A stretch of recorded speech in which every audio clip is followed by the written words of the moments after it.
back again sa aking Lee's Tech channel. Ayan guys, we're back again for another video. And for today's video is gagawa na naman tayo ng another full review guys. But this time, ang i-full review natin is itong panibagong smartphone na naman ng Realme. Kikilatisin natin ang Realme 11 Pro Plus. According to them nga, the world up close nga yung ma-experience nyo with this phone. Kasi meron lang naman tong 200MP OIS Super Zoom camera. Plus, meron din itong 120Hz curved OLED display. At eto pa guys, dito lang yan, 100W Super VOOC charge na rin ang phone na to. Kaya excited na akong alamin more about dito, specification niya, and of course, the performance of this. Iti-test natin yan. Kaya sabayan nyo ako, panoorin tong video hanggang dulo. Kaya huwag natin patagalin pa ka-techies.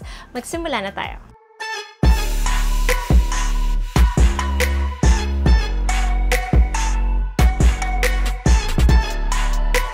Andito na nga guys ang Realme 11 Pro Plus 5G. By the way, sa mga gustong makita yung unboxing ko nito, puntahan nyo lang po yung aking social media accounts. Ayan. By the way, yung color pala na meron tayo is ang kanilang Sunrise Beige. At iyan guys, hawak-hawak ko na nga siya ngayon. O diba ang ganda ng kanilang panibagong design ngayon. And for sure, magtatanong naman kayo, bakit ganito yung kanyang design? Anong ibig sabihin nito? O well guys, i-explain ko mamaya.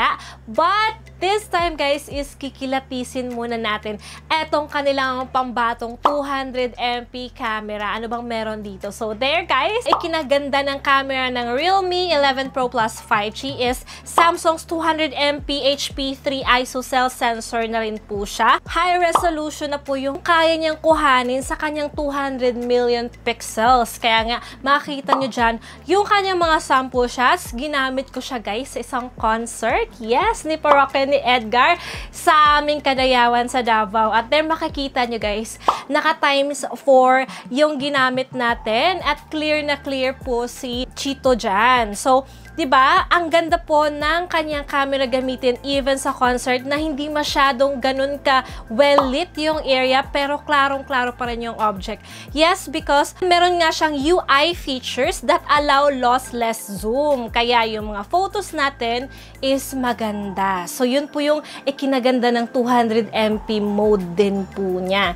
So, apart from that, of course, is yun na nga, may wide din po siya, no? Yung wide camera niya sa likod guys, is talagang makukuha mo, sakop talaga kung ano yung gusto mong kuhanan. Times 0.6, ganun ka-wide yung pwede mong kuhanan. So, apart from that guys, ang maganda din po sa camera ng phone na to is makakapag-record ka ng video up to 4K at meron din po siyang video stabilizer. So, i-ultra steady mode on mo lang, then okay at go na yung video guys. As you can see there, tinas ko nga yung kanyang video din at super maganda rin. And ayan, ang dami pa niyang features actually, pero itatakil natin yan lahat mamaya. Proceed muna tayo dito sa isa sa pinaka-selling point nila ngayon at isang pangbato talaga nila ngayon, ang kanilang design. Unang-una kong pag-unbox na mga ako sa design niya.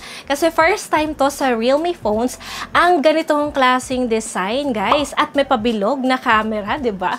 Or camera module. Pero ina-explain ko sa inyo kung bakit ganito yung kanyang design. So, by the way, dinesign po ito ni Matteo Minuto. Siya po yung former Gucci Prince designer. So, yung maganda po dito guys is premium vegan leather design po siya. Para po siyang leather talaga. Kung hahawakan mo, texture din po siya. Pero maganda po dito, hindi po nadikit yung mga fingerprints mo, hindi po siya dumihin. So, ayan, makikita nyo naman dyan, diba? At ang ganda rin po ng pagka-curve niya. Itong bilog, eto daw guys, according to the designer, is inspired daw to ng sunrise. He was born in Milan, Italy. So, ayun, lagi niya nakakita yung sunrise, kaya in-inspired niya doon. At eto namang line sa gitna, kung makikita niyo dyan, tinatawag nila tong 3D couture level sim. That took inspiration from city roads. Ayan, stretching into the distance. Yan po yung ibig nilang sabihin dito sa line nito. First time to guys sa industry na may ganitong klaseng design. Dito po lang yan makikita kay Realme 11 Pro Plus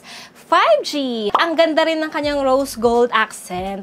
ito talaga yung isa sa nagpapasosyal din sa phone itself. Sobrang ganda. Ang ganda din po ng grip niya sa hand, guys. So, ayan, nakita nyo, design pa lang panalo na. Yung back design pa lang ng phone. Ayun, na-excite patuloy ako, no? Alamin ang performance ito and of course, yung specification niya.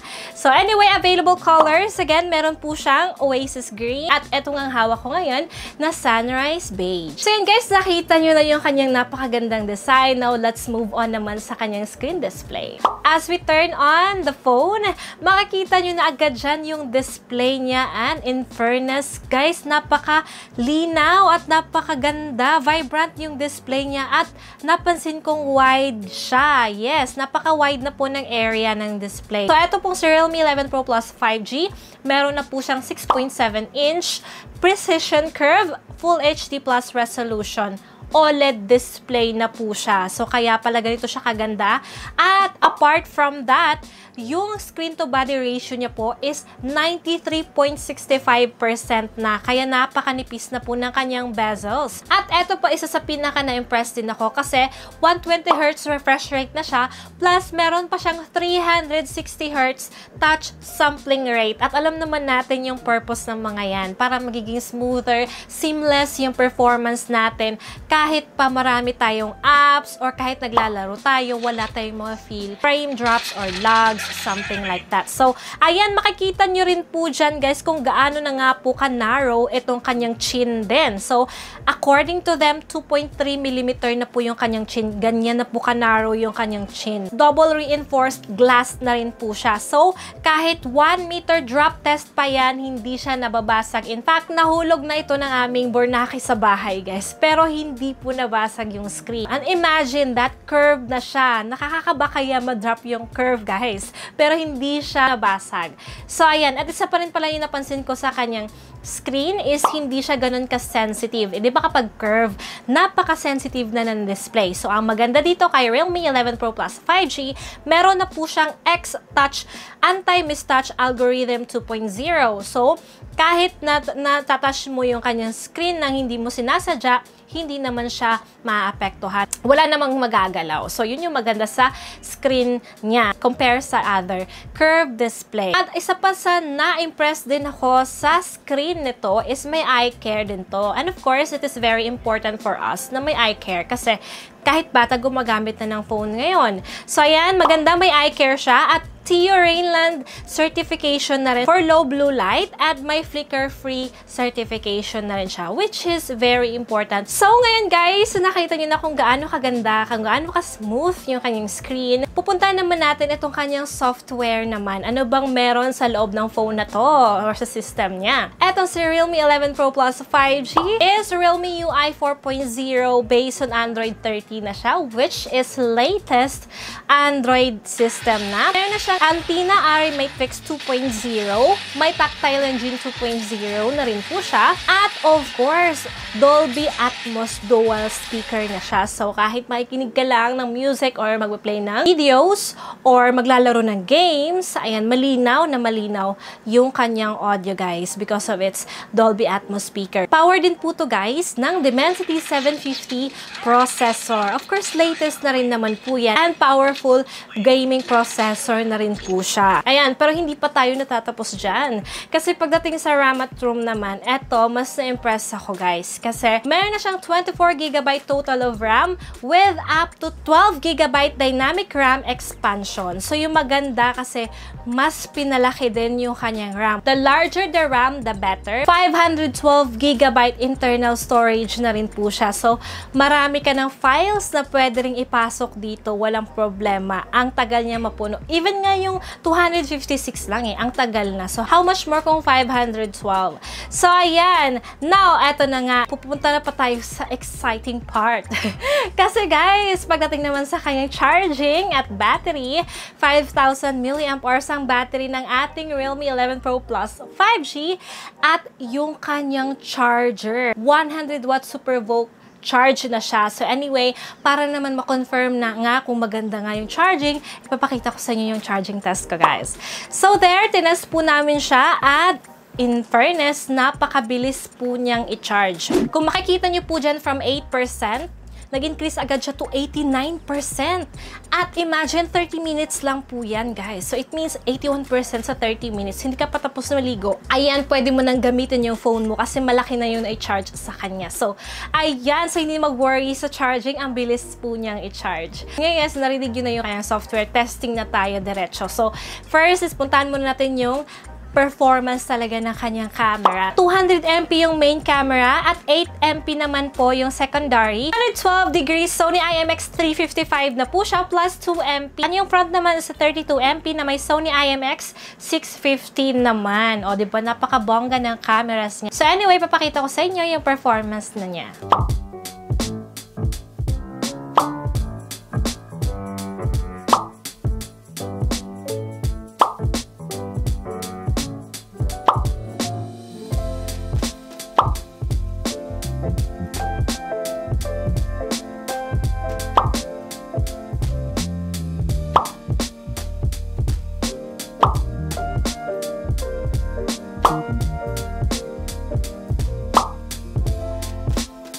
So yun guys, yung rear camera performance niya is very nice. May proper lighting man o wala, ang ganda po ng kuha ng camera niya. Sobrang linaw pa rin po ng object. At yun na nga yung nagustuhan ko dito, yung sa street feature niya. Pwede mong makuhanan ng clearer yung object kahit malayo-layo kasi may zoom siya eh. Yan, may automatic zoom siya. At of course, etong kanyang other features, diba? Marami pa siya. Dual view video, ayan, as usual, yung story mode niya. Ayan, nandito rin yan.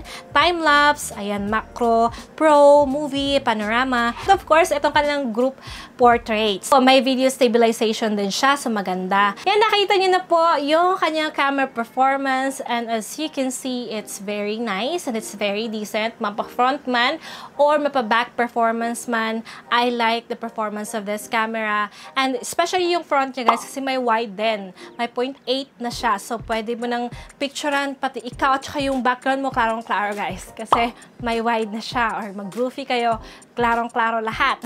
Walang nakakat. Ayan. Ayan, even sa camera performance guys, nakikita nyo naman ang ganda rin niya. So, how much more kung ititestin natin yung gaming? Tingnan natin kung maganda rin ba siya sa gaming. So there, we tested Mobile Legends and surprisingly, ultra graphics setting and super refresh rate na po yung kaya ng Realme 11 Pro Plus 5G. And makikita nyo naman dyan kung gaano kaganda po yung graphic setting niya, ang graphic quality niya.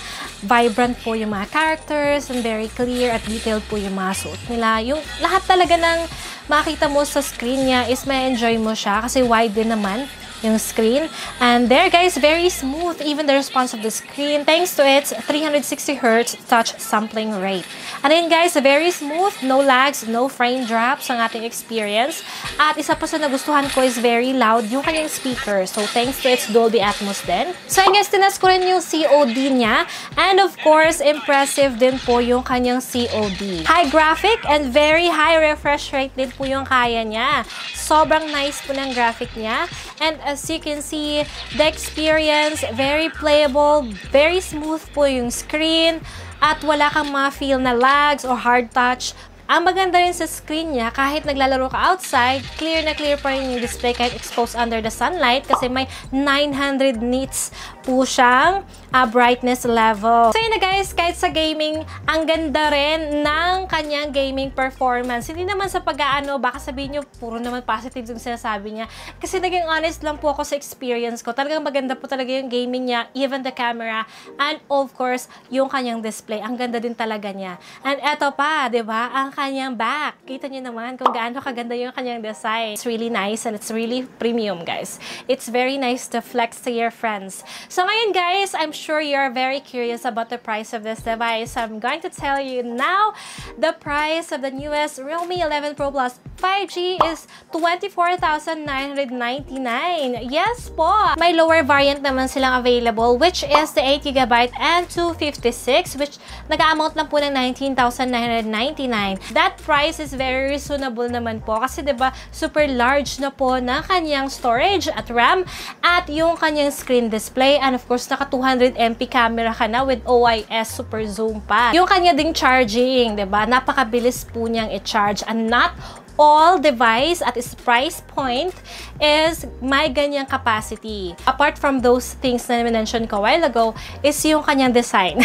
Ang ganda talaga, lakas makasosyal. Si Matteo Menoto na to eh. Gucci guys, Gucci designer. O, diba? Yeah, wala pa naman ako nakikitang negative sa kanya. So anyway, update ko kayo soon. What? Update? Magagawa ng part 2. Anyway guys, I hope na nagustuhan nyo. By the way, may mga upcoming promos sila, early bird promos. Ayan, ipop up ko na lang sa screen.